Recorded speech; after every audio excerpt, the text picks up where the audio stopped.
बिस्मिल्लाहिर्रहमानिर्रहीम। क्या आपको अक्सर सीने में जकड़न, सांस फूलना या दिल की कमजोरी महसूस होती है? तो होशियार हो जाइए, ये अलामात दिल की बीमारी की तरफ इशारा हो सकता है। दोस्तों, आजकल दिल की बीमारियां तेजी से बढ़ रही है, जिसकी बड़ी वजूहात है गैर मुतवाज़िन ग़िज़ा, टेंशन और स्ट्रेस, कोलेस्ट्रॉल की ज़्यादती, जिस्मानी कमजोरी। यही वजह है कि इंसान जल्द थक जाता है, सांस फूलता है और दिल कमजोर होने लगता है। लेकिन घबराने की जरूरत नहीं। अल्हम्दुलिल्लाह अल खदीजा यूनानी दवाखाना में दिल की कमजोरी, बंद शरियाने और खून की खराबी के लिए कुदरती और मुअस्सर हर्बल इलाज मौजूद है, जो दिल को ताकत देता है, खून की रवानी बेहतर करता है, बगैर किसी साइड इफेक्ट के जिस्म को मजबूत करता है।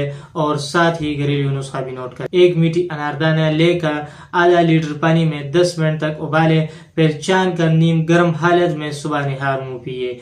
नाश्ता 1 से 2 घंटे बाद करें। नाश्ते में जू का दलिया, तलबीना इस्तेमाल करें और मीठे के लिए बेरी का शहद इस्तेमाल करें। ये दिल को ताकत देता है और खून साफ करता है। अगर आप भी दिल की कमजोरी या दिल के मसाइल का शिकार है तो अभी हमसे रब्ता करें 0315 1328 555 नंबर पर। और याद रखिए, कुदरती इलाज अपनाइए और सेहतमंद जिंदगी गुजारें।